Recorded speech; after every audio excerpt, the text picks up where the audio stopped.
Messieurs, dames, bonsoir. Merci à tous d'être présents. Je vois que vous êtes très nombreux dans le public. Ça fait plaisir de voir que la démocratie vous intéresse. Et bon, vous inquiétez pas, ce conseil municipal, il est encore très chargé. C'est vraiment technique au niveau du budget. C'est un budget partagé, comme vous le savez, donc de transition. La plupart des choses ont déjà été engagées. Et on a pu faire quelques modifications pour quand même réaliser notre projet. En tout cas, merci à tous d'être présents ce soir et on essaiera d'être le plus explicite possible et efficace. Alors, je voudrais déjà aussi prendre cette occasion pour féliciter Virginie Salvo et Alan Titon pour leur installation au conseil municipal suite aux démissions successives. Je ne l'ai pas fait la dernière fois, mais c'était important pour moi de le saluer ce soir. Alors, comme vous le savez, il y a eu notre gros week-end de la fête des fraises qui s'est passé le week-end dernier. Donc on a eu le plaisir d'accueillir un ministre chez nous, le ministre des Transports, Philippe Tabarot. Donc j'en ai profité pour lui glisser un mot par rapport à cette délégation et nous, notre spécificité de notre commune, mis à part les fraises, on a le rond-point de l'Amanda. Et il a été assez attentif là-dessus et on va rester en rapport avec son cabinet pour voir ce qui est possible de faire. En tout cas, très agréable et je suis sûr qu'on trouvera un lien à faire avec le ministère, y compris, là ce matin j'étais à l'Assemblée Générale d'Induspark avec les chefs d'entreprise de la zone industrielle et également, je pense qu'on peut créer des synergies avec le ministère et avec les chefs d'entreprise de la zone. Alors, on a eu aussi la présence, et je tiens à le souligner parce que c'est un point qui me tenait particulièrement à cœur, on a eu les deux maires honoraires présents, donc Antoine Damiani et Charles Sibetta, qui étaient présents. Donc, on a montré vraiment une attitude rassemblée, travailler avec tout le monde. Vraiment, merci à eux d'avoir été présents. On a eu également les sénatrices, Dominique Estrosi-Sassonne et Patricia Demas, qui étaient présentes, et un point important aussi pour nous, c'est de recréer du lien avec San Giustino, où le maire est venu, a fait le trajet spécifiquement pour recréer du lien avec notre ville jumelée historique. Il y a plus de 40 ans, on a un lien avec cette ville-là, et c'était dommage que ça ne soit pas perduré. Alors bien sûr, je voudrais aussi remercier toutes les associations qui ont œuvré là, et c'est vrai que la passerelle avec la soirée jeune, au niveau du service, le comité des fêtes, les Niçois du canton, c'est vrai que c'est tous ces bénévoles qui font notre ville, et on les remerciera jamais assez. Bien évidemment, les services municipaux, la police, vous avez fait un super travail là-dessus. C'est vrai que c'est très intense sur 2 jours, mais c'est bien passé. Déjà vu les petits points d'amélioration qu'on peut faire. Là, on n'a pas eu beaucoup de temps pour faire des grosses modifications. Mais c'est vrai qu'en termes d'accès, on a préféré renforcer la sécurité pour éviter qu'il y ait le moindre problème, mais ça a engendré un peu plus d'attente. Ça, on le réglera au fur et à mesure. L'essentiel, c'est que tout le monde soit ravi de cette belle manifestation. Donc, je propose de désigner le secrétaire de séance pour cette conseil municipal, donc Caroline Maestri, qui vient de vous faire l'appel. Pardon, qui est contre le fait de choisir Caroline? Qui s'abstient? Unanimité. Merci Caroline. D'abord, je vous salue, monsieur le maire, chers collègues, adjoints, conseillers majoritaires et vous êtes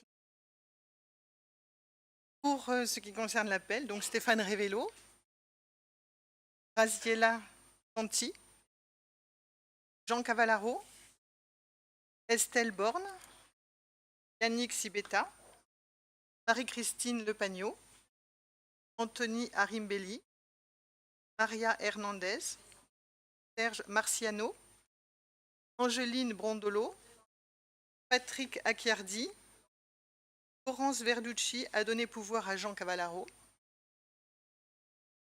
Alain Macario, Sylvie Scolari, Mehdi McKinney,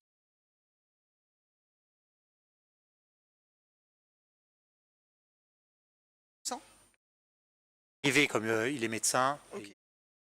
Véronique Acchiardi, Michel Coco, Chantal Blackburn, Samir Beraba, Didier Pastor, Emeline Claire, Yannick Sibetta, Franck Montard, Alexia Rousselot, Christophe Laine, Malvina Serramoglia, Yannick Bernard, Passeron. Pardon, Pouvoir à Yannick Bernard, excusez-moi. Potman, Bien Jamais, Valérie Pozzoli, Virginie Salvo, Alain Tito. Alan.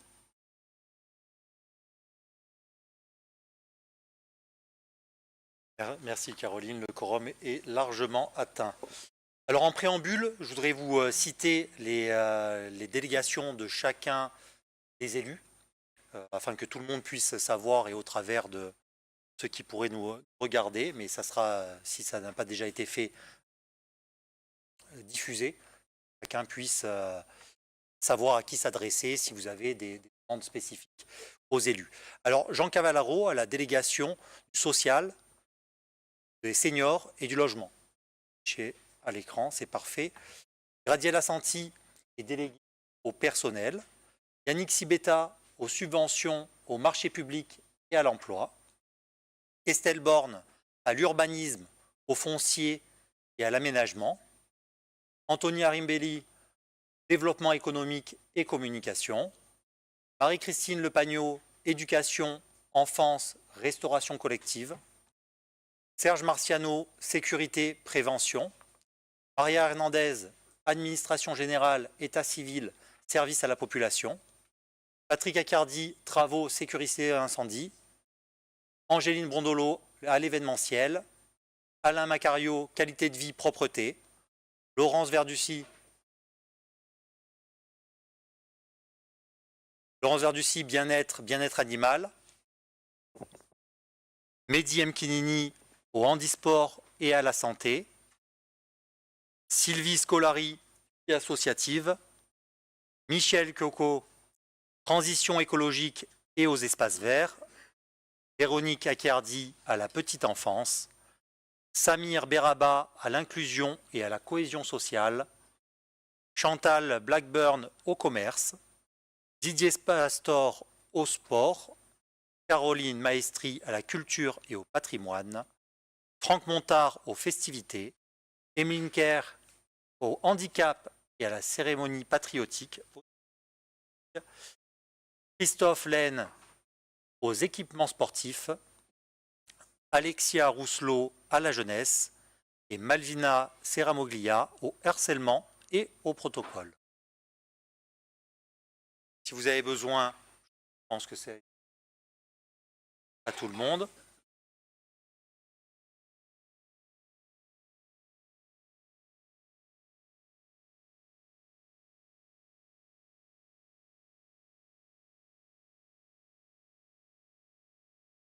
Alors, je vous propose d'approuver le procès-verbal du Conseil du 3 mars 2026. Est-ce qu'il y a des observations ou des remarques? Je n'en vois pas. Qui est contre? Qui s'abstient?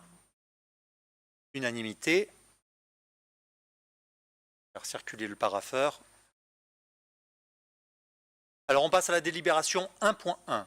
Le budget principal M57. Approbation du compte financier unique 2025. Comme vous le savez, le compte financier unique ou le CFU se substitue désormais au compte administratif et au compte de gestion. Le compte financier unique permet de comparer pour chaque chapitre et chaque article les prévisions budgétaires votées et les réalisations effectives de l'exercice, d'avoir une vision consolidée et cohérente de la gestion budgétaire et patrimoniale de la collectivité et de retracer l'ensemble des opérations budgétaires, de trésorerie, de patrimoine et des relations avec les tierces. Ce document est établi conjointement avec l'ordonnateur et le comptable public, garantissant ainsi la concordance entre la comptabilité administrative et la comptabilité patrimoniale. Alors, à l'issue de l'exercice 2025, le budget principal de la commune de Carros présente un excédent global de clôture de 2 643 000 €, traduisant une gestion conforme aux autorisations budgétaires votées par le conseil municipal. Ces résultats sont détaillés dans les maquettes annexées à la délibération. Donc, il vous est donc proposé aujourd'hui d'approuver le compte financier unique 2025, budget principal, tel qu'il vous est présenté, de déclarer l'ensemble des opérations de l'exercice définitivement closes, avec annulation des crédits non consommés ni reportés, de fixer l'excédent global de clôture à donc 2 643 000 € et d'autoriser le maire ou son représentant à signer l'ensemble des actes nécessaires à l'exécution de la délibération. Y a-t-il des observations ou des remarques? On n'en voit pas. Conformément aux dispositions, du Code général des collectivités territoriales, donc le maire, en tant que coordonnateur, ne prend pas part au vote et quitte la séance. Je vais laisser Radiela Santi procéder au vote.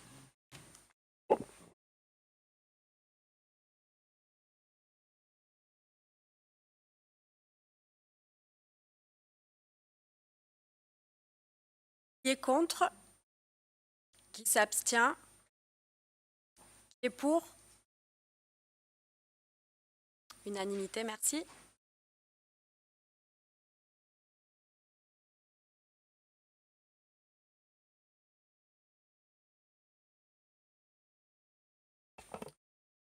Très bien, le compte financier unique 2025 est approuvé. Nous passons donc au 1.2, le budget principal M57, affectation du résultat du CFU 2025 au budget primitif 2026. La délibération qui vous est soumise fait suite directe à celle que nous venons d'adopter relative à l'approbation du compte financier unique 2025. Elle porte sur l'affectation du résultat 2025, du budget principal, au budget primitif 2026. Vous avez bien compris, c'est normal que ça passe sur l'année suivante. Elle permet d'intégrer les résultats constatés, donc à la sélection du fonctionnement et à la sélection d'investissement dans le budget de l'exercice suivant.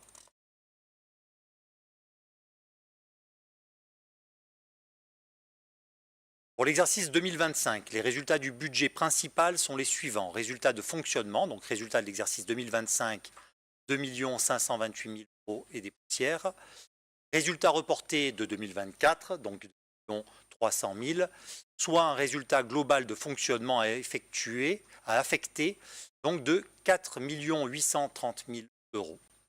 Résultat d'investissement cette fois, résultat de l'exercice 25, 1 600 000, résultat reporté de 2024, moins 3 700 000, soit un solde d'investissement négatif cette fois de 2 124 000. Et reste à réaliser d'investissement, solde négatif de 62 000 €. Le besoin de financement total de la section d'investissement s'élève donc, un total donc, à 2 186 000 €. Proposition d'affectation du résultat. Il est proposé au conseil municipal d'affecter le résultat excédentaire de fonctionnement, soit 4 830 000 € de la manière suivante. Donc 2 186 000 € en recettes d'investissement au compte 1068 afin de couvrir le besoin de financement de la section d'investissement et de mettre le reste, les 2 643 000 € en report de fonctionnement inscrit au chapitre 002 correspondant à l'excédent reportable. Par ailleurs, il vous est également proposé de reprendre le solde d'investissement négatif cumulé de 2 124 000 € au chapitre D001 et de reprendre les restes à réaliser au budget primitif 2026 pour un montant de 546 000 € en dépenses et 484 000 € en recettes. Un peu technique, et il vous est donc demandé d'affecter une partie du résultat du fonctionnement à la couverture du besoin de financement de l'investissement, de reporter le solde de ce résultat en section de fonctionnement, d'intégrer l'ensemble de ces montants au budget principal 2026 et d'autoriser le maire ou son représentant à signer toutes les pièces nécessaires à l'exécution de la délibération. Y a-t-il des observations ou des remarques? Je ne vois pas. Qui est contre? s'abstient, unanimité. La délibération est donc adoptée. Le 1.3, clôture de l'autorisation de programme, construction de l'école Simone Veil. La délibération qui vous est soumise concerne le bilan et la clôture d'autorisation de programme et des crédits de paiement relatifs à la construction de l'école Simone Veil. Pour rappel, cette opération a été engagée par délibération en 2017 sous la forme d'une autorisation de programme, conformément aux règles du Code général. Le montant total de l'autorisation de programme s'élevait à 5 690 €. L'ensemble des dépenses ayant désormais été exécutées, il est proposé de procéder à la clôture définitive de l'autorisation de ce programme. L'opération construction de l'école Simone Veil est donc considérée comme totalement achevée, tant sur le plan opérationnel que budgétaire. Il vous est donc proposé d'approuver le bilan de l'autorisation de programme et des crédits de paiement pour l'exercice 2025, d'autoriser la clôture définitive de l'autorisation du programme et d'autoriser Monsieur le maire ou son représentant à signer l'ensemble des documents nécessaires à l'exécution de cette délibération. Je soumets, il y a des interventions. Je soumets cette délibération au vote. Qui est contre? Qui s'abstient? Unanimité, la délibération est adoptée. La 1.4, règlement budgétaire et financier de la commune de Carros. Depuis le 1er janvier 2024, l'élaboration et l'adoption d'un règlement budgétaire et financier RBF sont obligatoires. Le règlement budgétaire et financier précise les règles d'élaboration, d'exécution et de suivi budgétaire, formalise les modalités de gestion des autorisations de programme et crédits de paiement, encadre les règles relatives aux amortissements, provisions, reports et restes à réaliser et définit les principes de gouvernance financière et les responsabilités respectives des acteurs. L'actualisation du règlement, un règlement budgétaire et financier, doit être actualisé à chaque début de mandature. Donc c'est une option légale et adoptée avant la première délibération budgétaire de la période concernée.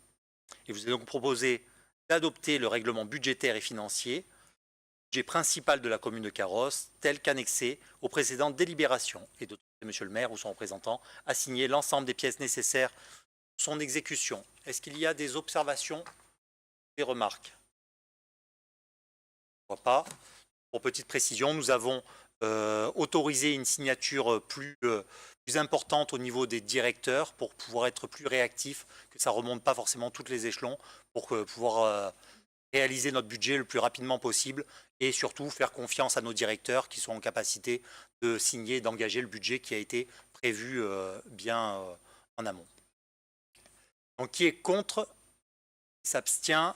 Unanimité, le règlement est adopté. Nous allons passer donc au 1.5, budget principal de Carros, mode de gestion des amortissements des immobilisations.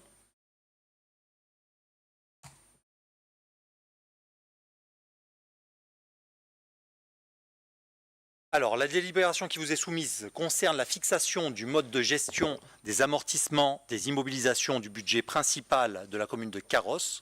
Donc, l'amortissement permet de constater chaque année la dépréciation des biens, de traduire la valeur réelle du patrimoine communal et d'étaler dans le temps la charge liée à leur renouvellement.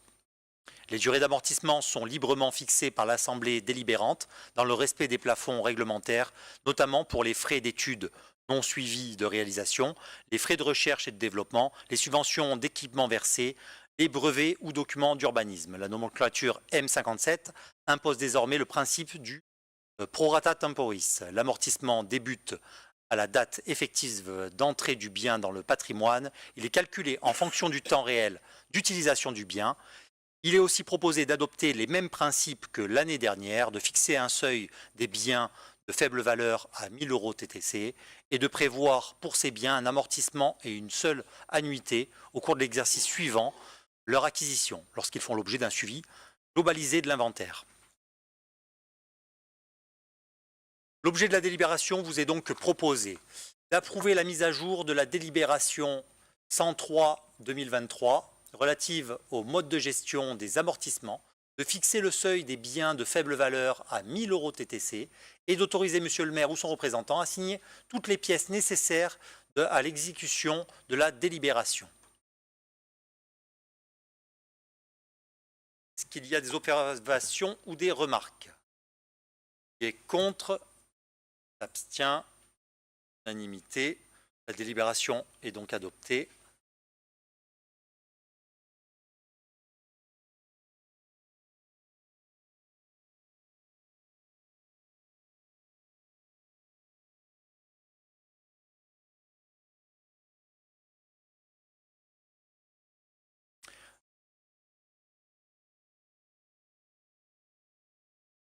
Alors nous arrivons à présent à la délibération centrale de notre séance, le vote du budget primitif 2026, budget principal de la commune de Carros. Présenter le budget.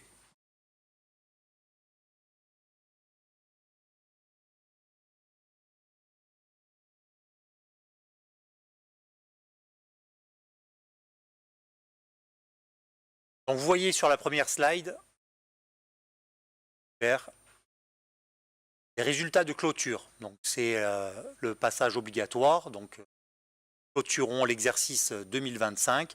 Ce que j'ai expliqué lors des précédentes délibérations, l'excédent de résultats et l'épargne nette sont reportés du coup sur 2026. Ce que vous voyez en épargne nette, c'est la capacité réelle pour investir une fois la dette prise. Donc une fois que tout est réglé, il reste 1,2 million à investir. La suivante slide, c'est les équilibres budgétaires. Vous voyez, entre 2025 et 2026, il y a du changement. Perdons concrètement près de 727 000 € sur cette année, qui est dû à la baisse de certaines dotations. La DSU est passée à 88 000 €.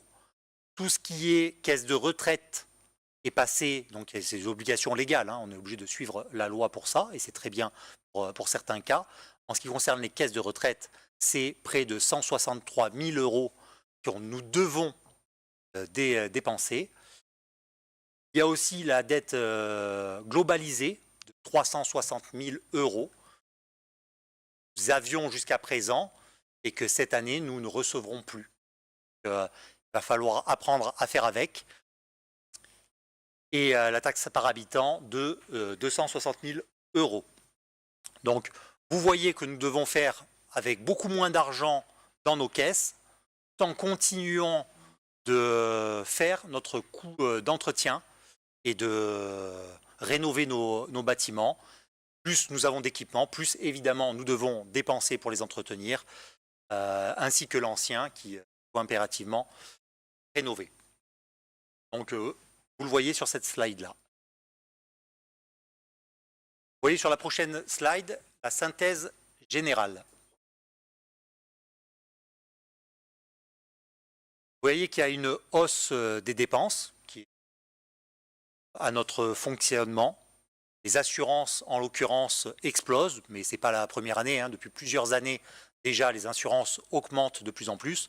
Donc, pas le choix, il faut assumer. Il faut couvrir nos équipements, il faut couvrir notre parc de autos. Nous devons pallier aussi à certains arrêts maladie. Donc, il faut pouvoir les remplacer. Il faut pouvoir externaliser certaines prestations lorsqu'on n'a pas le choix. Ce qui fait le delta, en fait, de dépenses que nous avons sur 2026. En tout cas, ce que nous avons budgété sur 2026. Vous avez bien compris qu'il y a 3 colonnes à chaque fois. Il y a le budget primitif, donc ce qui a été mis en tant que prévisionnel, et il y a le réalisé. Nous sommes sur du prévisionnel 2026. Donc on aura toujours une gestion prudente. Donc on préfère être plutôt pessimiste ou négatif sur certains points et être content à l'arrivée. Et protégeons-nous en ça, faisons plus attention que nécessaire, et ça nous permettra d'avoir un budget plutôt cohérent quand on fera le réalisé à l'année prochaine. Donc, sur la slide suivante, vous voyez bien comment fonctionne une commune. Donc les dépenses incontournables, incompressibles, obligatoires, donc 19 630 000. Et après le reste, c'est les dépenses de structure, les dépenses du quotidien, les dépenses de prudence, parce que là encore, on préfère avoir une petite marge de manœuvre qui nous permettra de rebondir si il se passe quoi que ce soit. Et vous voyez bien que finalement, 90% des éléments, c'est du fonctionnement. Après le reste, c'est des choix politiques, c'est des choix qu'on doit faire pour réaliser nos projets. Et c'est à nous aussi de sortir de ce cadre-là et d'aller chercher des financements ailleurs pour pouvoir réaliser nos projets. Donc notre marge de manœuvre, elle n'est pas énorme, mais il faut apprendre à savoir faire plus avec moins, parce que là aujourd'hui encore, on a moins d'argent que les années précédentes. Alors vous le voyez sur la masse salariale,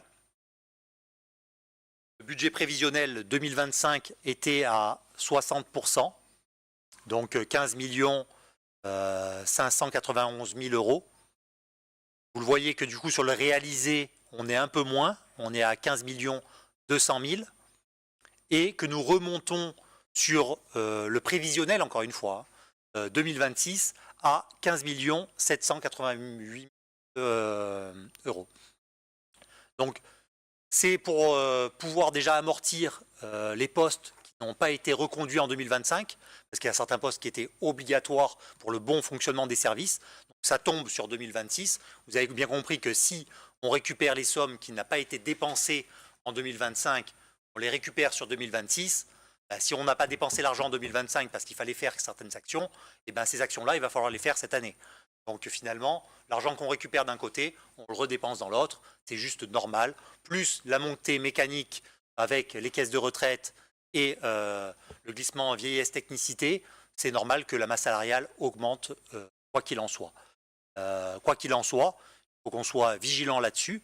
On a un état d'esprit là-dessus. À partir du moment où les agents sont en capacité d'absorber le travail, je préférais toujours les rémunérer en heures supplémentaires plutôt que d'embaucher des personnes de plus si ce n'était pas forcément nécessaire.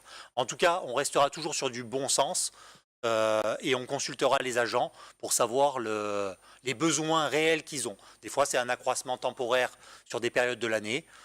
Des fois, il y a un réel besoin d'augmenter le service, de le renforcer. Auquel cas, on le fera.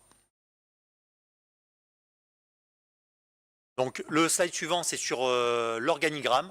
À l'heure actuelle, c'est le dernier qui a été voté. On n'a pas fait de grosses modifications à l'heure actuelle. Donc, les services fonctionnent comme ça, à l'exception prête que la direction générale n'est pas présente, donc par rapport à ces congés qui ont été signés avant notre mandat.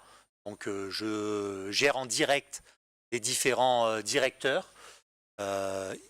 Également sans directeur de cabinet actuellement. Ça ne veut pas dire qu'on restera comme ça indéfiniment, mais pour l'anecdote quand même, parce que des fois ça nous fait un peu sourire de voir des petites piques, et ce mois-ci, sans avoir embauché un nouveau DG ni un directeur de cabinet, c'est près de 17 000 € qui ont été économisés. Alors bien sûr, je ne pourrais pas tenir comme ça indéfiniment, il va me falloir une équipe autour de moi, et j'ai pu le faire ce mois-ci. Le mois prochain, on ouvrira les postes et on reverra également le fonctionnement de l'organigramme. C'est des choix qui sont faits, c'est des choix qui se feront toujours, et je préfère le préciser parce que c'est notre façon de faire, c'est de travailler d'abord avec l'humain. C'est-à-dire que ce n'est pas des personnes qui doivent automatiquement rentrer dans des cases parce que le poste est comme ça, mais je préfère adapter l'organigramme au personnel qu'on a, parce qu'on a certains talents, certaines personnes qui sont peut-être en capacité de prendre certaines missions, des personnes qui sont parties et qui géraient plusieurs missions et les remplaçants n'ont pas forcément les mêmes domaines d'expertise. Donc il faut qu'on puisse recevoir le personnel. C'était une promesse que j'ai faite. Donc je recevrai le personnel individuellement pour pouvoir justement créer l'organigramme le plus réel possible et le plus fonctionnel. Le but, c'est d'être hyper réactif.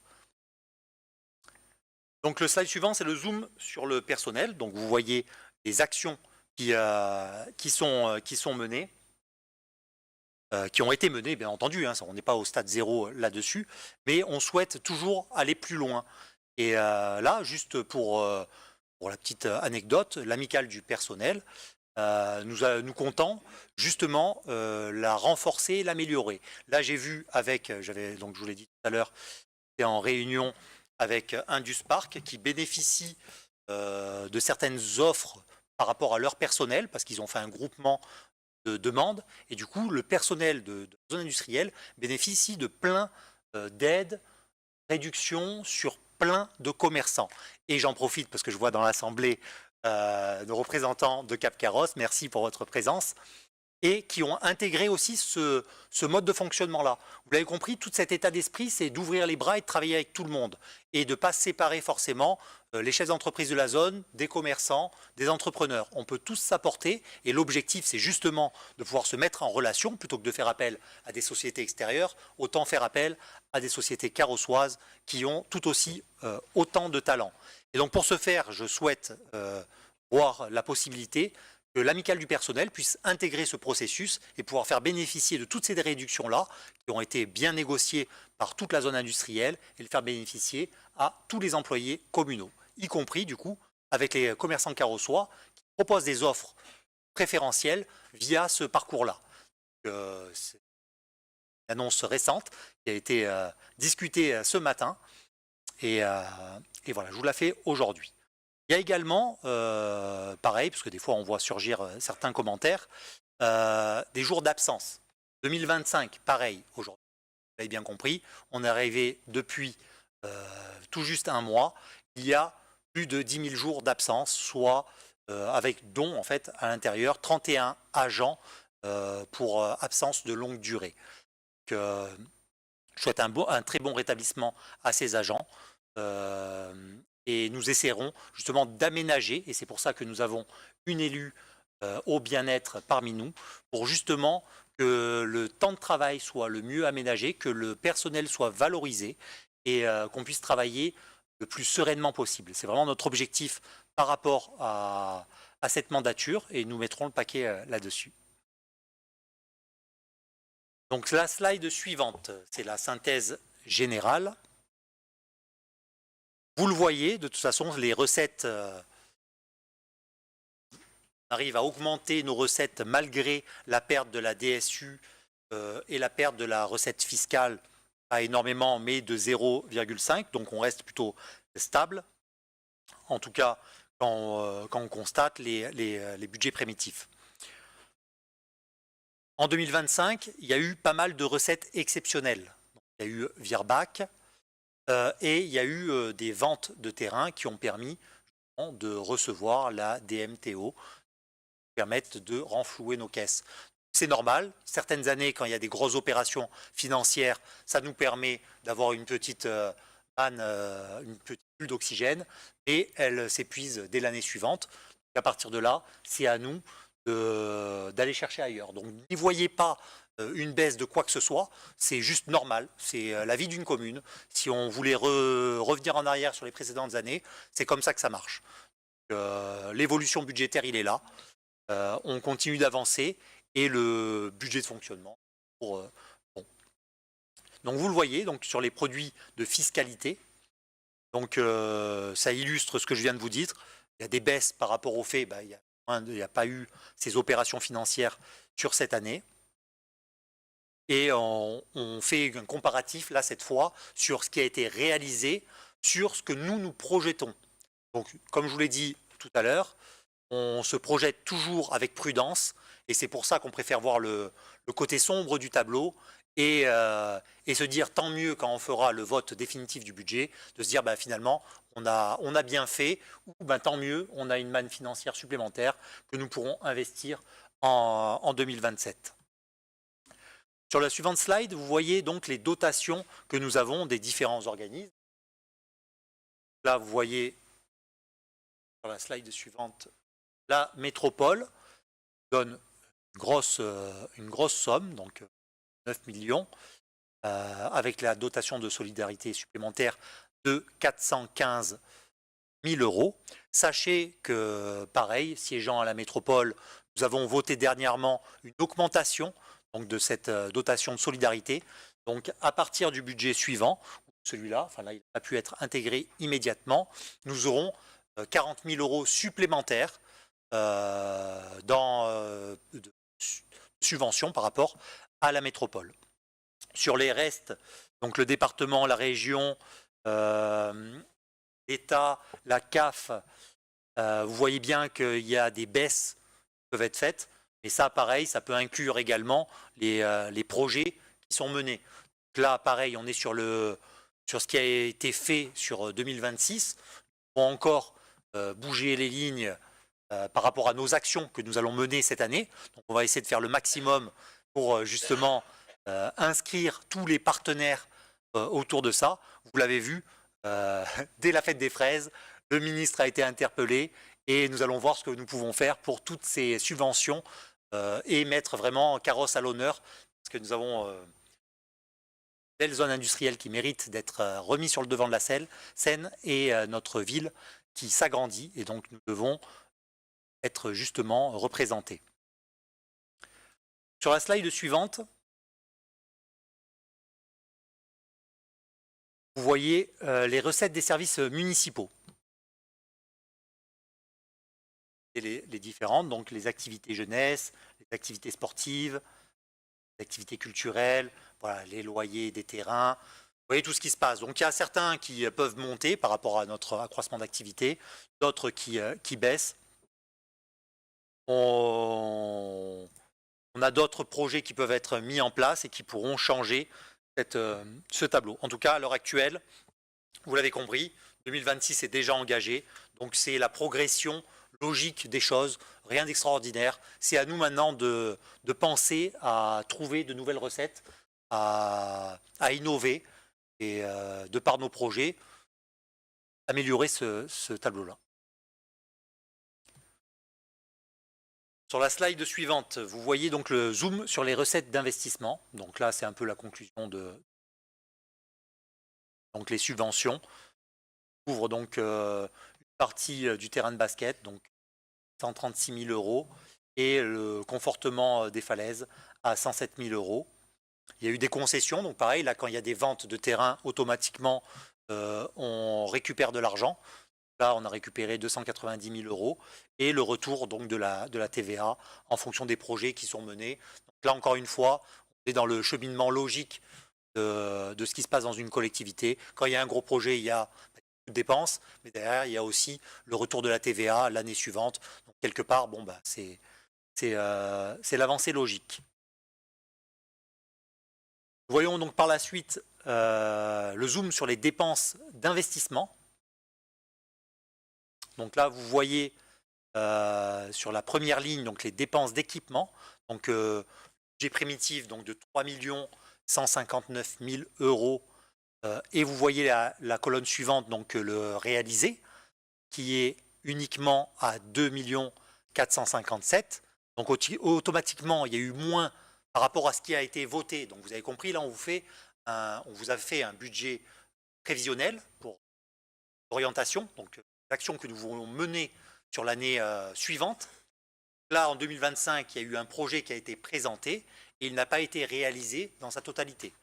Automatiquement, il y a eu moins de dépenses sur les équipements parce que ce n'a pas été réalisé comparé à ce qu'ils souhaitaient faire sur cette année-là. Donc là, pareil, on part sur le budget primitif, donc le prévisionnel 2026. Donc on revient finalement à la même somme qu'il y avait en 2025. Donc vous avez bien compris qu'il y a aucune dépense supplémentaire. Nous faisons exactement avec la même enveloppe soit nous ne réaliserons pas, comme ça a été fait l'année précédente, certaines actions, donc automatiquement ça se reportera sur l'année suivante, soit nous le réalisons et dans ce cas-là, le budget prévu a été réalisé et tout rentre dans l'ordre. Donc pareil, c'est des jeux d'écriture, certains peuvent s'en révolter. Finalement, je pense qu'avec une explication comme celle-ci, tout le monde peut comprendre que c'est la suite logique. Ce qui n'a pas été engagé en 2025 va l'être automatiquement en 2026. C'est la suite logique. Sachez, en attendant, et ça c'est un point important, que malgré le fait, et vous l'avez vu tout à l'heure, on est à plus de 700 000 euros de moins dans nos caisses. Et encore, vous allez le voir dans les slides suivantes, ça monte encore, les pertes qu'on a au niveau de la commune. Donc finalement, on veut réaliser la même chose, voire plus, avec 700 000 € en moins dans nos caisses. Ça, c'est le challenge que nous, on souhaite amener sur cette nouvelle année. Donc, il va falloir trouver des pistes d'économie, tout en trouvant et en innovant pour réaliser notre projet de mandat. Donc, sur la slide suivante, vous voyez comment ont été réparties les différentes sommes. Vous voyez bien, donc en sport, culture, jeunesse, effectivement, avec le projet qui a été fait devant le gymnase, sport, culture, jeunesse est beaucoup plus important. Et après, la découpe sont logiques. Vous voyez la slide suivante par rapport à la dette. Là, pareil, slide essentiel pour que on puisse bien comprendre où on en est.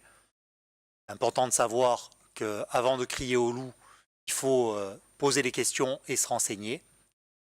Et vous voyez que cette année, et c'était aussi une promesse que nous avons faite, nous n'augmenterons pas la pression fiscale, nous ne nous endetterons pas plus.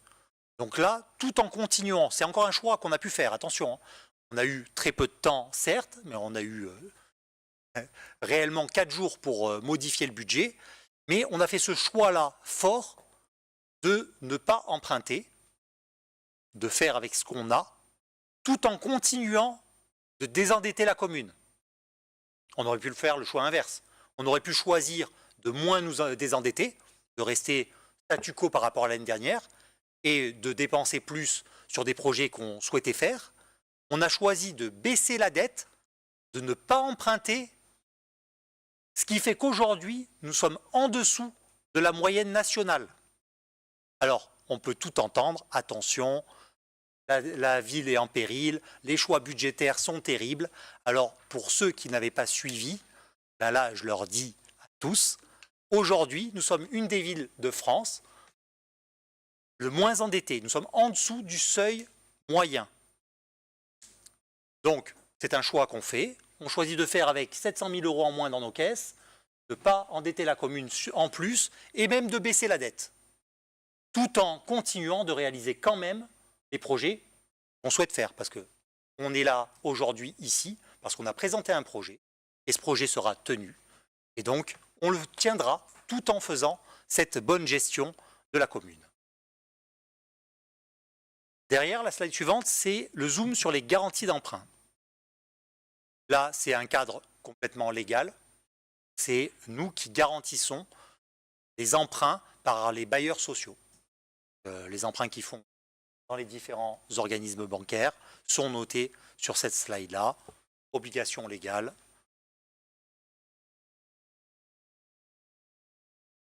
On continue sur le zoom sur les différences de ressources. Vous voyez quand on fait l'addition, donc ce que je vous ai dit tout à l'heure, quand on fait l'addition de toutes les pertes qu'on a, on arrive finalement à 911 000 € de moins sur le budget de cette année. Je préfère préciser sur le budget de cette année pour bien comprendre. On est déjà en milieu d'année et que beaucoup de choses sont déjà engagées, y compris la structure devant le gymnase, qui a coûté plus de 800 000 €. Et il y a une grosse partie de cette somme-là qui doit être payée cette année. Sans parler, là c'est pas précisé parce que c'est pas forcément à l'ordre du jour, mais des grosses dépenses par rapport à des chemins communaux qui s'effondrent. Et je crois que là-dessus, on a aussi près d'1 million d'euros à investir pour réparer ces chemins, parce que c'est des chemins qui appartiennent à la ville et qui menacent de s'effondrer sur des riverains. Et à partir de là, c'est notre obligation légale d'agir. Et ça ampute également notre budget. Donc vous voyez, malgré tout ça, on trouvera le moyen de quand même réaliser le projet que nous avons présenté au Carrossois. Donc tout en ayant moins de ressources, on arrivera à faire plus en trouvant d'autres sources de revenus. Donc sur la dernière slide, nous souhaitons avoir avec une nouvelle état d'esprit, donc un nouveau cap pour Carros 2026, des orientations budgétaires avec une approche réaliste et ambitieuse. Vous l'avez vu, nous prenons aucun risque financier pour la commune. parce qu'on est en dessous de l'endettement moyen par rapport à la France. Même si demain, il devait y avoir une catastrophe par rapport à notre commune, nous avons plein de leviers possibles pour redresser la barre. Aujourd'hui, on n'en voyait pas la nécessité. On n'avait pas la nécessité aussi de crier au loup, de dire on ne sait pas faire, c'est l'ancienne mandature qui a vidé les caisses. Ben non, ce n'est pas vraiment notre style. On va plutôt le faire différemment. On voit ce qu'on a et on va s'adapter à la situation pour trouver le moyen de faire. C'est des choix qui sont faits. On verra à la fin du budget, du vote du budget définitif, donc qui se produira en 2027, si finalement on a su faire avec les moyens qu'on avait. Nous souhaitons donc investir plus, donc en mettant le paquet également, et je l'ai déjà dit et je le répéterai, le paquet sur la rénovation de nos bâtiments. Aujourd'hui, il n'est pas possible que nos bâtiments tombent en ruine, qu'il pleuve encore dans certaines écoles, ce n'est pas acceptable. Avant de construire n'importe quel édifice supplémentaire où il n'y a pas une réelle nécessité immédiate, on va d'abord procéder à la rénovation de nos bâtiments pour que les Carossois puissent garder cette qualité de vie qu'ils ont toujours connue. C'est normal, les années avancent, les bâtiments vieillissent, nous avons de plus en plus de sommes à investir là-dedans pour le conserver, mais si on met un mouchoir dessus et qu'on le ressort plusieurs années après, là ça devient dramatique. Et sur certains lieux, ça l'est. Donc, on fait ce choix fort de prendre une grosse part de notre budget pour la rénovation de ces bâtiments. Il faut le faire tout de suite.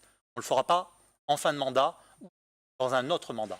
C'est de suite qu'on a cette responsabilité d'entretenir ce qu'il y a sur Carrosse. Donc on fait ce choix-là, on le fera et on sera jugé par les Carrossois à la fin de l'année, à la fin du mandat, si on a su faire les bons choix par rapport à ça.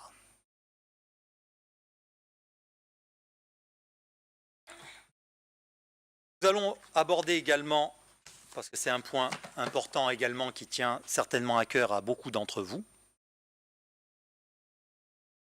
donc d'adopter le budget primitif 2026, budget principal de la commune, par chapitre, par nature et par autorisation de programme, d'autoriser les mouvements de crédit dans les conditions précisées, d'autoriser le versement de la subvention d'équilibre au CCAS, qui est normal pour le bon fonctionnement du CCAS, le subventionnant à la hauteur pour son bon fonctionnement, de prendre acte de l'état récapitulatif des indemnités de fonction des élus pour l'exercice 2025.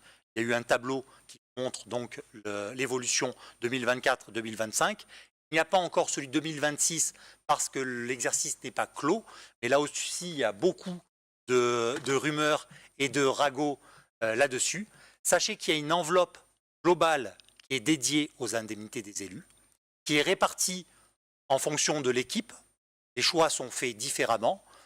Certaines années, l'État autorise une augmentation de cette enveloppe. Je vous rassure, elle n'est jamais exponentielle. C'est déjà quelques milliers d'euros des fois sur l'année.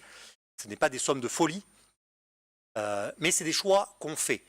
Le choix de l'équipe précédente était d'avoir donc le même nombre que nous en adjoints et de prendre certains conseillers municipaux et de leur donner plus d'indemnités. Super. Ça tombait à point, ça. Ils ont fait le choix de prendre plus de conseillers municipaux délégués en leur donnant beaucoup plus, presque comme des adjoints. Nous, on a fait le choix d'équilibrer avec tous les conseillers municipaux, qu'il n'y ait pas de différence, mais surtout, l'élément majeur, c'est que tous les conseillers municipaux, notre mandature, majorité bien entendu, ont des délégations. Je vous les ai lus en début de séance. Vous voyez bien que chacun des conseillers municipaux autour de cette table, dans la majorité, est responsabilisés et ont des missions supplémentaires. J'ai déjà dit la dernière fois, bien évidemment que tous les conseillers représentent les Carossois et ont leur rôle basique représentant de la population, mais j'ai souhaité que chacun d'entre vous ait une mission supplémentaire, donc une petite indemnité supplémentaire. Et je vous rassure, alors je ne sais pas, on peut aussi s'amuser à faire des comparatifs entre le brut, le net, pour faire peur. Ce qui a été souvent le cas sur d'autres délibérations en comparant des chiffres TTC et hors taxe. C'est bien, ça augmente la somme de 20%, ça fait peut-être rire certains, mais dans la réalité, ça ne change pas grand-chose. Mais par contre, ce qui change réellement, c'est que les 26 élus de la majorité ont une mission à accomplir et donc, évidemment, des comptes à rendre. Ceux qui pensaient cela couler douce, ce n'est pas le cas. Vous devez rendre des comptes au carrossoir. Vous avez une petite indemnité compensatrice par rapport au temps et l'investissement que vous allez mettre. Et je vous rassure, ça doit être maximum 300 € brut pour les conseillers. Donc du net, il ne doit pas vous rester des 1000 et des 100 non plus. Et l'intérêt, c'est que vous ayez une mission spécifique, que vous puissiez agir directement auprès des services et que la population puisse avoir des interlocuteurs privilégiés sur chacune de ces missions. Parce qu'il y a des missions où il n'y a pas un service dédié au sein d'une commune. Donc, pour pallier à ça, nous avons des élus qui vous joueront ce rôle d'intermédiaire, qui puissent récolter l'information sur le terrain et qui le remonteront au niveau de la mairie. Et c'est ce travail-là, plutôt que d'avoir, je donne un peu les arcanes intérieures, habituellement c'était des groupes, comment ça s'appelle, d'adjoints. Les bureaux d'adjoints, où on faisait venir uniquement les adjoints. Moi, j'ai rayé ça de la carte. On a uniquement des groupes majoritaires. C'est-à-dire que mes 26 élus sont conviés chaque semaine à venir travailler, plutôt que de les faire venir juste une fois pour travailler le conseil municipal. Donc c'est un travail hebdomadaire qui est fait, des remontées d'informations hebdomadaires qui sont faites. Bien entendu, ce premier mois a été axé à 100% sur la réalisation et sur les modifications possibles de ce budget. Je vous en ai déjà parlé la dernière fois, parce que pareil, désolé, ça me vient en tête au fur et à mesure, mais quand on entend parler que les promesses d'embauche qui ont été faites, on a recruté à tour de bras, sachez qu'il n'y a rien qui a changé. Au niveau du personnel, on n'a embauché personne de nouveau. Par contre, ce qu'on a fait, c'est qu'on a sauvé des postes. Et ça, c'est une réalité. Parce que 5 ATSEM devaient être non reconduits sur la commune de Carros. 2 éducateurs sportifs ne devaient pas être reconduits également. Donc du coup, ce problème-là, ça aurait engendré quoi? C'est que le multisport pendant l'été, qui est déjà saturé, avec 2 éducateurs en moins, ça aurait été compliqué. Mettre des ATSEM sur 2 niveaux de classe, c'est très compliqué aussi pour le bien-être des enfants de notre ville. Donc ces choix-là, c'est des choix forts qu'on fait sur le budget. Alors quand on entend tout et n'importe quoi, ça nous fait un peu sourire, mais à un moment donné, il faut remettre un peu les choses à leur place. Nous n'endettons pas plus la commune, nous la réduisons cette dette. On n'emprunte pas. On a une perte de 911 000 € de moins sur notre budget de l'année. Et nous continuons à préserver la qualité de vie de nos enfants tout en rénovant nos écoles. Je ne sais pas pour vous, mais je pense que c'est quand même une bonne gestion immédiate. C'est des choix qui ont été faits dès le premier mois. Alors je m'excuse auprès de la population si je n'ai pas pu leur répondre, être assez réactif, être assez présent à leur côté ou de pouvoir les recevoir directement dans mon bureau. J'ai quand même essayé d'être présent sur toutes les manifestations de la ville. Et il y en a eu. La kermesse, la caravane du sport, la fête des fraises, le tournoi de boules. Il y a eu plein de manifestations et j'y étais à toutes. Donc là, le budget s'achève, le vote du budget s'achève aujourd'hui. Je vais enfin pouvoir me libérer du temps pour être auprès des carrossoirs et pour pouvoir réaliser le projet qu'on a souhaité mettre en place. Les comités de quartier seront annoncés dans le prochain Carros Info et nous ouvrirons donc les bras à tous ceux qui souhaitent œuvrer pour la commune. Donc, s'il y a des observations, des commentaires à faire à ce niveau-là. Oui, monsieur Bernard. Merci beaucoup. Écoutez, en premier lieu, je vous remercie pour vos mots sur la situation financière de la commune que l'on vous laisse. C'est une belle réalité et je suis très heureux que vous ayez pu le noter. Je souhaite être clair, notre intervention n'a pas vocation à polémiquer inutilement ni à nier les contraintes que toute nouvelle équipe municipale peut rencontrer en début de mandat. Le temps de la campagne est terminé, vous l'avez tous compris, mais gouverner, c'est arbitrer et chacun le sait ici. Vous avez fait des choix, vous avez travaillé ce budget, il est celui de votre majorité. Pour vous aider d'ailleurs, le législateur vous a laissé un mois supplémentaire pour voter le budget lors des années électorales, ce qui permet ce travail en profondeur. Nous abordons aujourd'hui une délibération essentielle, celle du budget primitif 2026. C'est l'acte politique majeur d'un mandat, celui qui révèle non pas les intentions affichées, mais les choix réels. Mais il y a une différence entre assumer une trajectoire et engager dès le premier budget une dégradation visible des équilibres financiers de la commune. Les chiffres sont simples mais têtus. En 2025, le compte financier unique montrait une commune solide.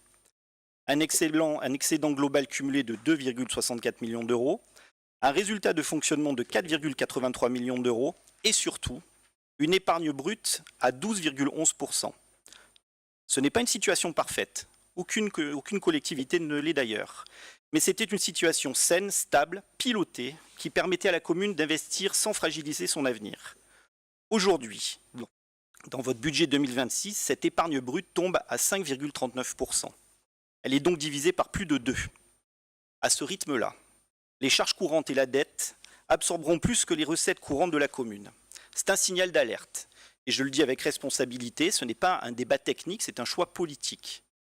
Au moment où l'on demande des efforts aux associations, et aux CCAS, et aux services, la première lisibilité politique que vous donnez est celle des indemnités des élus que vous augmentez. Une gestion sérieuse anticipe toujours. Mais précisément, la différence, elle est là. Anticiper n'a jamais signifié dégrader. Prévoir n'a jamais signifié affaiblir. Nous avions construit une trajectoire avec une logique simple. Préserver l'autofinancement, entendez bien, préserver l'autofinancement. Maintenir la capacité d'investissement, protéger la stabilité budgétaire, ne jamais augmenter les impôts et ne pas vendre les bijoux de famille, à savoir les fonciers de la commune. Vous faites aujourd'hui un autre choix, celui de consommer immédiatement cette marge de sécurité. Et c'est cela que nous contestons. Nous ne critiquons pas l'investissement par principe, bien au contraire. Voir les dépenses d'équipement progresser peut être une bonne chose, si elles reposent sur une stratégie financière solide. Mais investir davantage, tout en divisant par 2 l'épargne brute, ce n'est pas une politique d'ambition, c'est une politique de fragilisation. Car demain, quand les excédents auront été absorbés, quand la marge de manœuvre se sera réduite, ce sont les habitants, les associations, les services publics, les agents de la collectivité qui paieront la facture. La bonne gestion, ce n'est pas de dépenser vite parce qu'on dispose encore d'un matelas. La bonne gestion, c'est préparer durablement la commune. Mes chers collègues, les temps futurs vont être très très durs pour notre pays et donc évidemment pour notre collectivité. La commune de Carros n'avait pas besoin d'un budget de consommation de l'héritage. Elle avait besoin d'un budget de continuité maîtrisé. Ce budget 2026 marque au contraire une rupture préoccupante. Moins de respiration financière, moins de prudence et davantage d'incertitude pour l'avenir. C'est pourquoi, vous comprendrez bien, avec gravité mais avec constance, nous ne pouvons pas soutenir cette délibération. Je vous remercie. Merci d'avoir apporté votre vision des choses. Alors, bon, c'est inutile pour moi, je pense, de faire un bis repetita. Ceux qui souhaiteront revoir le conseil en replay, vous pouvez le faire. Mais je pense qu'à l'heure actuelle, voir que la commune est en dessous du seuil moyen national pour la première fois, voir qu'on n'endette pas la commune de façon supplémentaire, je ne sais pas pourquoi vous avez ce discours alarmant. La plupart des choses qui ont été signées, c'était un peu le fruit de votre mandature sur les terrains qui ont pu déjà être lancés. Sur les associations, nous avons fait ce que nous avons pu, mais je ne vais pas répéter ce qui s'est passé au précédent conseil, mais le choix des moins 72 000 € au Forum Jacques Prévert. Alors, on va en arriver là, mais on a les mails, de validation, d'arbitrage définitif avec la date. Donc bon, oui, on pourrait dire il suffit de le remettre. Non, l'argent il n'est plus là. L'argent il était dispatché différemment. Aujourd'hui, si on veut revenir sur votre arbitrage, il aurait fallu démanteler beaucoup de choses. Donc c'est très compliqué. On a rencontré l'association en question pour essayer de trouver des pistes. On a la volonté, bien évidemment, de recréer, parce que ça c'est pareil, c'est un point important, mais à l'époque, Carros était doté de services de développement économique, qui son rôle était d'aller chercher de l'argent, du mécénat, des subventions, et tout ça, c'est un peu tombé à l'eau, et c'est malheureux parce que ça permettait d'aider beaucoup d'associations, Et on parle de dizaines de milliers d'euros, parce que certains clubs sportifs, c'était 12 000 euros qui pouvaient se partager. Donc tout ça s'est tombé à l'eau, parce qu'aujourd'hui, je ne vois aucune ligne sur ce mécénat qui a disparu. Et du coup, c'est la commune qui compense.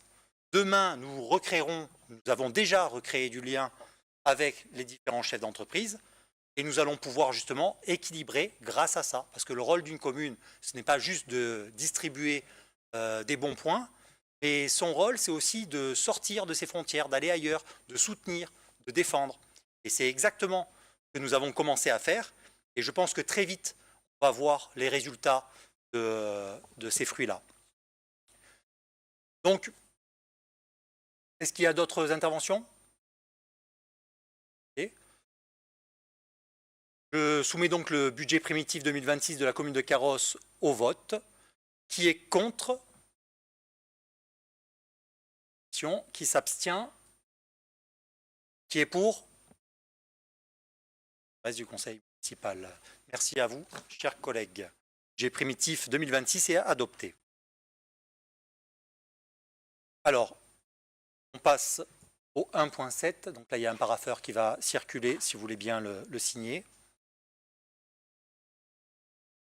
1.7, budget principal M57, vote des taux de fiscalité directe locale 2026.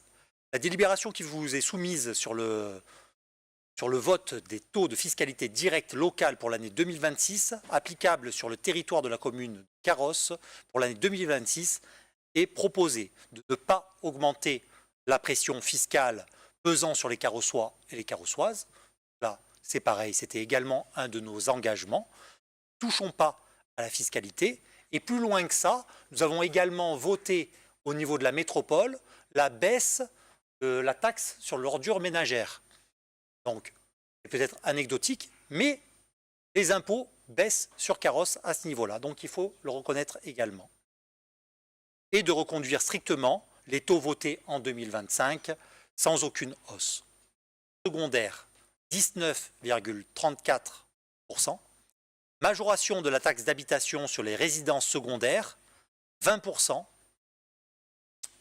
de 19,34, soit 3,868%. Ces taux traduisent une volonté de stabilité fiscale, tout en assurant les ressources nécessaires au financement des politiques publiques communales. Dans le cadre de la préparation du budget primitif 2026, l'évolution prévisionnelle de base fiscale est estimée à 0,8%. Sur cette base, le produit fiscal attendu en 2026, toutes taxes confondues et hors effet correcteur, est estimé à environ 7 218 000 euros, répartis comme suit. La taxe foncière sur les propriétés bâties, environ 7 millions. Taxe foncière sur les propriétés non bâties, 43 000 euros. Taxe d'habitation sur les résidences secondaires, y compris majoration, environ 138 000 euros. Il vous est donc proposé de fixer pour l'année 2026 les taux des impôts directs locaux tels qu'exposés, en reconduisant à l'identique les taux appliqués en 2025, sans augmentation de la fiscalité communale. Je soumets cette délibération au vote. Y a-t-il des observations ou des remarques? Je n'en vois pas. Qui est contre? Qui s'abstient? Unanimité. La délibération est adoptée. Passons à la 1.8. Merci, cher public, de résister jusqu'à là. Je sais que c'est un peu long. Désignation des représentants de la commune au sein de la commission de suivi de sites, installations exploitées par la société Monaco Logistique. La délibération qui vous est soumise concerne la désignation des représentants de la commune de Carros au sein de la commission de suivi du site relative à l'installation exploitée par la société Monaco Logistique implantée dans la zone d'activité de Carros. Rappel du cadre réglementaire. Les commissions de suivi de site sont prévues par le Code de l'environnement et sont créées par arrêté préfectoral. Elles sont notamment pour mission de suivre l'activité des installations classées pour que la protection de l'environnement, de favoriser l'information et le dialogue entre l'exploitant, les services de l'État, les collectivités locales et les différents acteurs concernés. Ils examineront toute question relative aux impacts environnementaux et aux conditions d'exploitation du site. Vous avez bien compris.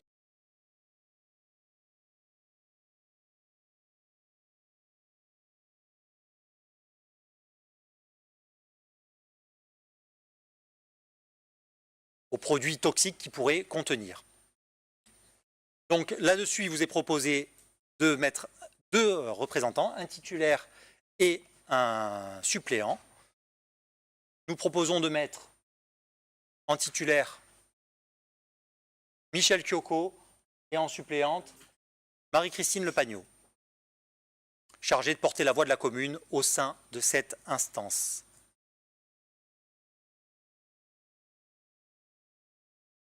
Y a-t-il d'autres candidats? Je n'en vois pas. Je soumets cette délibération au vote. Qui est contre? Qui s'abstient? Anne? Bon. Pardon. L'opposition dans son intégralité. Qui est pour le reste de l'Assemblée? La délibération est adoptée. Nous passons au 2.1. Convention de détachement d'un agent auprès de l'association Opal. Je laisse la parole à ma chère adjointe Gradiela Santi, déléguée au personnel. Maire, mes chers collègues, la délibération 2.1 concerne la demande de Madame W, agent territorial, afin d'être détachée auprès de l'association Opal. Ce détachement est proposé pour une durée de 2 ans à compter du 14 mars 2026. Afin d'en encadrer les conditions, il est nécessaire de conclure une convention de détachement entre la commune et l'association d'accueil. Il est précisé que l'agent reste affilié au régime de retraite de la fonction publique territoriale. La commune continuera à verser les cotisations retraite correspondantes. Ces cotisations seront intégralement remboursées par l'association Opal selon les modalités prévues dans la convention. Le détachement impliquera également un arrêté individuel pris après accord express de l'agent concerné. Il est donc proposé d'approuver la convention de détachement d'un agent de la commune de Carros auprès de l'association Opal pour une durée de 2 ans à compter du 14 mars 2026, d'autoriser Monsieur le maire ou son représentant à signer la convention et tout document nécessaire à sa mise en œuvre, y compris tout avenant éventuel. De préciser que l'association remboursera à la commune les cotisations retraite versées pour le compte de l'agent et de prendre acte que ce détachement fera l'objet d'un arrêté individuel après accord de l'agent. Y a-t-il des observations ou des remarques? Oui. Bonsoir Monsieur le maire, chers collègues. Donc j'aurais voulu savoir en quoi consistaient en fait les fonctions de cette personne au cœur de cette association Opal. Et j'aimerais savoir aussi pourquoi il me semble que c'est une personne du service éducation qui a été détachée, sachant qu'il est très très très difficile en fait de recruter des agents avec ce profil-là. Donc c'était pour savoir comment vous allez pallier à ce manque. Merci.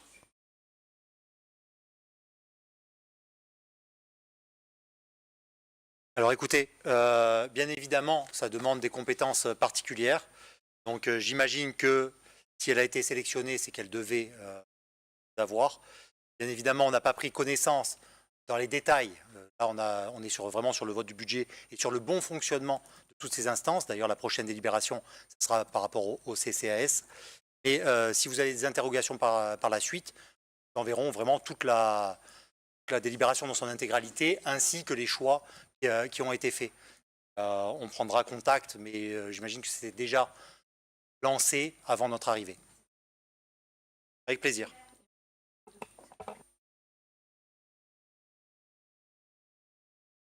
Oui, monsieur Othman.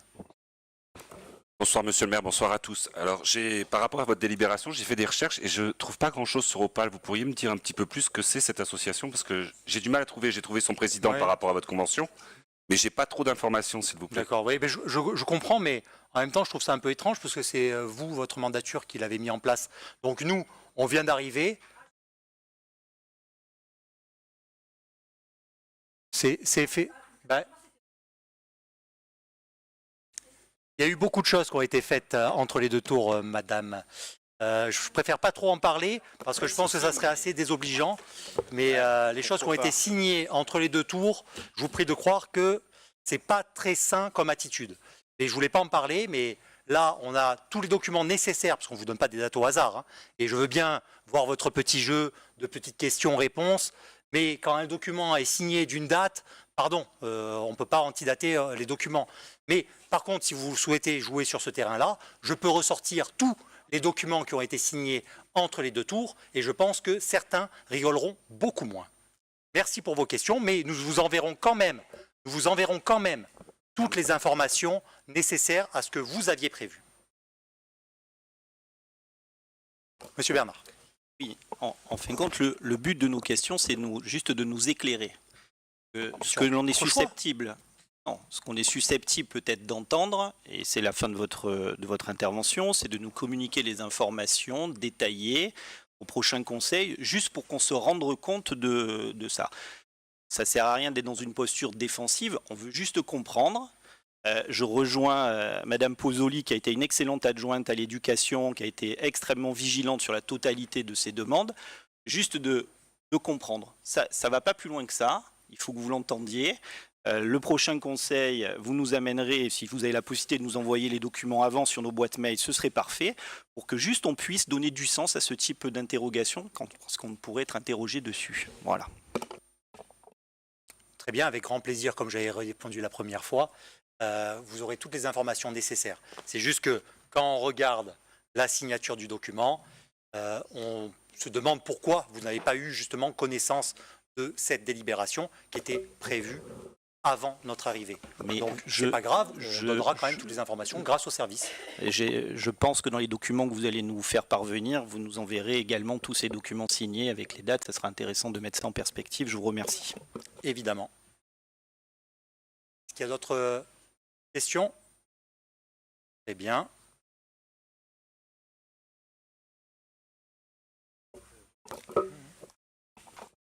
Donc nous mettons la délibération au vote. Qui est contre? Qui s'abstient? Unanimité. La délibération est adoptée.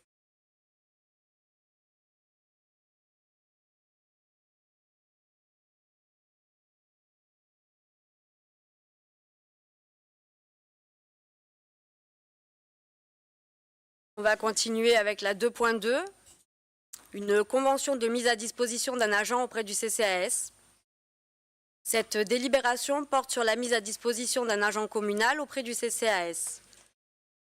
C'est un adjoint administratif principal de 2e classe qui sera mis à disposition du CCAS afin d'assurer des missions de référente administrative et financière pour une durée déterminée du 1er avril au 31 mai 2026 à raison de 24h30 par semaine.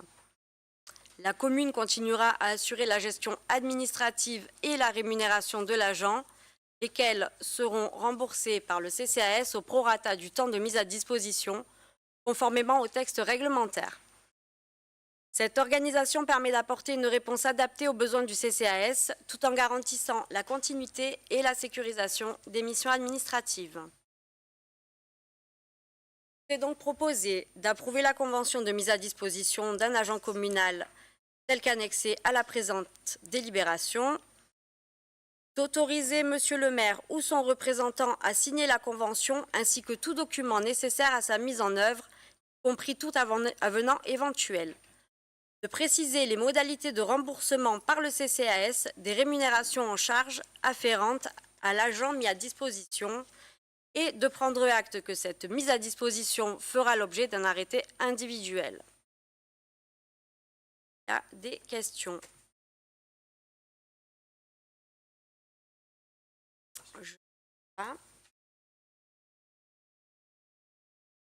Qui est contre? Qui s'abstient? Unanimité. Je vous remercie.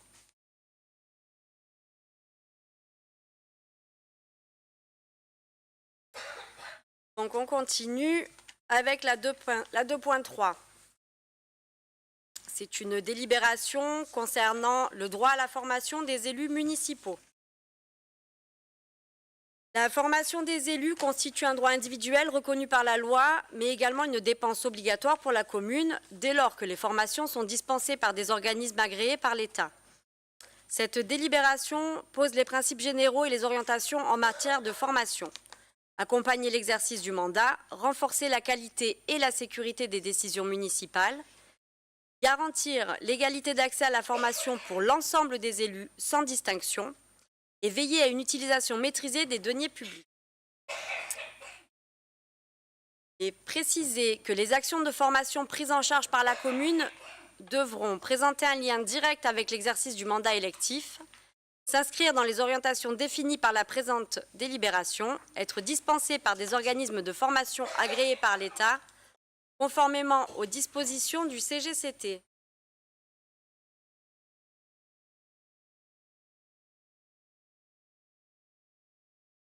Il est ainsi rappelé que le budget consacré à la formation des élus est plafonné à 20% du montant total des indemnités de fonction et qu'un suivi annuel des formations sera présenté au conseil municipal. Il est également prévu que les modalités pratiques de mise en œuvre du droit à la formation feront l'objet d'un règlement spécifique adopté par une délibération distincte. Un suivi annuel des actions de formation et des dépenses engagées sera assuré par les services de la commune et porté à la connaissance du conseil municipal. Il vous est donc proposé d'approuver le principe de l'exercice du droit à la formation des élus municipaux dans les conditions exposées, de définir les orientations et objectifs en matière de formation des élus, de préciser le cadre budgétaire et réglementaire applicable et d'autoriser Monsieur le maire ou son représentant à prendre toute mesure nécessaire à l'exécution de la délibération et à signer tout document afférent. Je vous remercie. Je mets cette délibération à votre vote. Qui est contre? Qui s'abstient? Unanimité.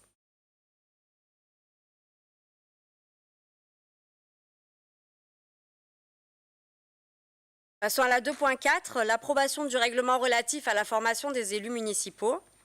Cette dernière délibération vient compléter la précédente par l'adoption du règlement relatif à la formation des élus municipaux. Le règlement a pour objectif de définir de manière claire et équitable les modalités pratiques de mise en œuvre du droit à la formation, recensement annuel des besoins, procédure de demande, conditions de prise en charge financière, critères de priorité et modalités de suivi. Garantit à la fois l'égalité d'accès des élus à la formation, la lisibilité des procédures et une gestion rigoureuse des crédits publics. L'adoption de ce règlement permet donc de sécuriser et d'encadrer durablement la politique de formation des élus, en cohérence avec la délibération cadre qui vient d'être présentée.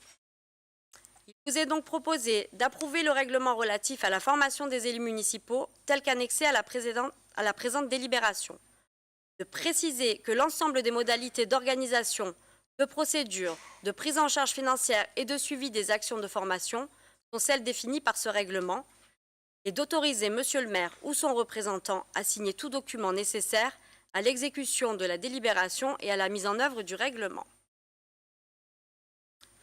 Qui est contre? Qui s'abstient? Unanimité. Merci beaucoup.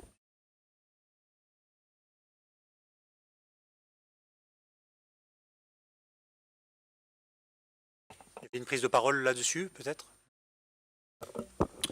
Non, c'est juste pour que les délibérations que vous présentez soient valables. Il faut que ce soit vous, monsieur le maire, qui les passiez au vote et pas l'adjoint.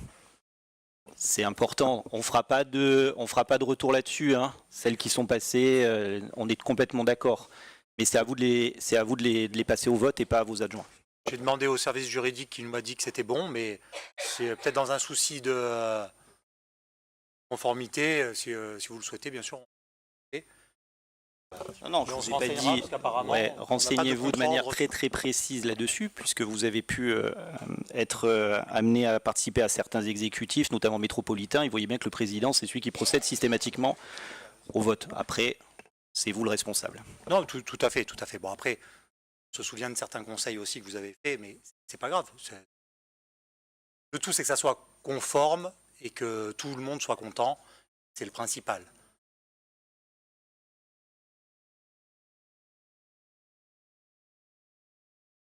Alors, c'était la carte. Oui, non, mais il y en a plusieurs. Alors, pour la Alors la 2.1, c'est quoi dans la 2.1 2.2, 2.3, 2.4. Les votes successivement. Qui est contre, qui s'abstient, unanimité. Pour la 2.2, qui est contre, qui s'abstient, unanimité. 2.3, qui est contre, qui s'abstient, unanimité. 2.4, qui est contre, qui s'abstient, unanimité. Voilà, nous sommes en conformité, mais nous verrons quand même avec notre service juridique, mais il me semble qu'on ne nous l'a pas donné un contre-ordre là-dessus. Mais au moins, tout le monde est content ce soir, et c'est le principal. Nous passons à la 3.1, convention de partenariat avec Ironman France SARL. Attention Didier, c'est moi qui fais le vote, pas toi. Très bien. Monsieur le maire, mes chers collègues, la délibération qui vous est soumise concerne l'approbation d'une convention de partenariat entre la commune de Carrosse et la société Ironman France. L'Ironman de Nice est considéré par les athlètes comme le plus beau du circuit. Il fait partie de l'élite mondiale. 3 étapes, la natation dans la baie des Anges pour 3,8 km. Le vélo, une épreuve très technique dans un décor sauvage de la RPI niçois pour 180 km. Ainsi que la course appelée Incroyable sur la promenade des Anglais avec une ambiance particulière pour 42,2 km. L'Ironman de Nice, c'est donc 226 km sans pause. Réalisé en à peu près 8h30 pour le meilleur ce jour-là. Ce format mythique fait passer du statut de simple sportif au statut de finisher. Dans le cadre de sa politique sportive municipale, la commune de Carrosse soutient depuis de nombreuses années les événements sportifs d'envergure qui contribuent à la promotion du sport, au rayonnement du territoire communal et plus largement à l'attractivité du département. C'est dans ce cadre que s'inscrit le partenariat avec la société Ironman France, organisatrice de plusieurs manifestations majeures de triathlon sur le territoire de la métropole. Les événements concernés en 2026, les événements suivants sont concernés, le triathlon Ironman France Nice et l'Ironman 70.3, plus vulgairement appelé le HALF, qui est un demi-triathlon, prévu le dimanche 28 juin 2026. Et en septembre, le 13 pour être plus précis, il y aura le championnat du monde Ironman 73, organisé le samedi 12 et le dimanche 13 septembre. Ces compétitions rassemblent des athlètes internationaux et bénéficient d'une forte visibilité médiatique. La commune de Carrosse, comme les années précédentes, apporte son soutien actif à l'organisation de ces manifestations, notamment par la mobilisation du tissu associatif local et par l'engagement de nombreux bénévoles indispensables au bon déroulement des épreuves. L'objet du partenariat, dans ce cadre, le partenariat renouvelé avec la société Ironman France souhaite soutenir financièrement les collectivités partenaires. Il est ainsi proposé qu'Ironman France verse à la commune de Carrosse 1 000 € pour les événements du 28 juin et 2 000 € pour les événements du 12 et 13 septembre, soit un total de 3 000 € pour l'année 2026. En contrepartie, la commune de Carrosse s'engage notamment à assurer la diffusion des informations relatives au passage des courses, autoriser l'affichage et la signalétique nécessaires en amont des événements, relayer les informations et actions d'Ironman France sur les supports de communication municipaux et à émettre un titre de paiement global de 3 000 € dans le courant du mois d'août 2026, conformément aux modalités prévues par la dite convention. Il vous est donc proposé d'approuver la convention de partenariat entre la commune de Carrosse et la société Ironman France et d'autoriser Monsieur le maire ou son représentant à signer la convention ainsi que tout document ou avenant nécessaire à la mise en œuvre. Je vous remercie et je redonne la parole au maire. Trop aimable. Je tiens à illustrer également, parce que c'est vrai que ce genre d'action-là, parce que ça met aussi en lumière ce qui s'est passé sur Nice. Et on voit finalement que c'est pas parce que quelque chose est établi qu'on doit forcément marcher dans les clous. Se dire, donc vous savez, vous avez pris connaissance du Ironman qui coûtait 1 million d'euros, il me semble, la ville de Nice, plus l'accessibilité, enfin le matériel, la promenade, et on donnait en plus une subvention, enfin Nice donnait une grosse subvention à Ironman. Et finalement, ils ont choisi de l'annuler complètement, et finalement, ils ont préféré rétro-pédaler et le faire, et offrir ne pas demander de subvention et de se contenter en fait des dossards qui sont entre 5 et 700 euros, et ça leur faisait largement gagner leur vie. Donc ils souhaitent rester. Alors peut-être des fois pour enclencher un gros événement sur une commune, il faut peut-être donner envie, et après on voit bien que les choses peuvent être renégociées, retravaillées, et finalement on arrive à faire mieux tout en économisant. C'est des choix qui doivent être faits, réflexion qu'on doit avoir. On ne va pas rester dans les sentiers battus et on fera tout pour montrer qu'il y a d'autres façons de faire de la politique. Donc je mets cette délibération au vote. Il y a des prises de parole là-dessus. Qui est contre? Qui s'abstient? Unanimité. Si. Avant de passer au dernier point des décisions du maire, merci cher public pour là. Et c'est vrai que peut-être à l'avenir, on vous offrira aussi un petit quelque chose à boire, eau azur, si ça vous plaît. L'eau de carrosse, très bon cru. En tout cas, on vous mettra aussi à disposition parce que des fois, c'est un peu long, il fait un peu chaud et il faut qu'on montre qu'à Carrosse, on sait recevoir. Vraiment, merci d'être aussi nombreux ce soir. Donc, les décisions du maire qui suivent. Alors, mis à part le fait qu'il y en a 32 de décisions du maire, qui ne sont bien évidemment pas de mon fait. La seule interrogation, c'est de voir que je fais passer des décisions du maire qui ont été faites en janvier.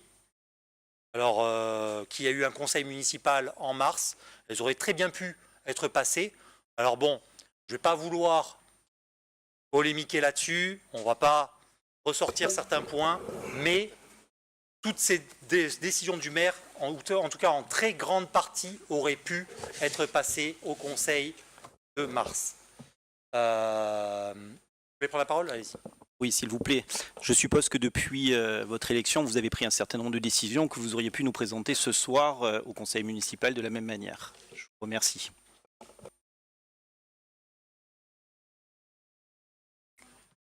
Pas grave, mais je pense que par respect pour certains d'entre vous, je ne citerai pas ce qui a été signé et pas passé en conseil municipal de mars. Mais c'est pas grave.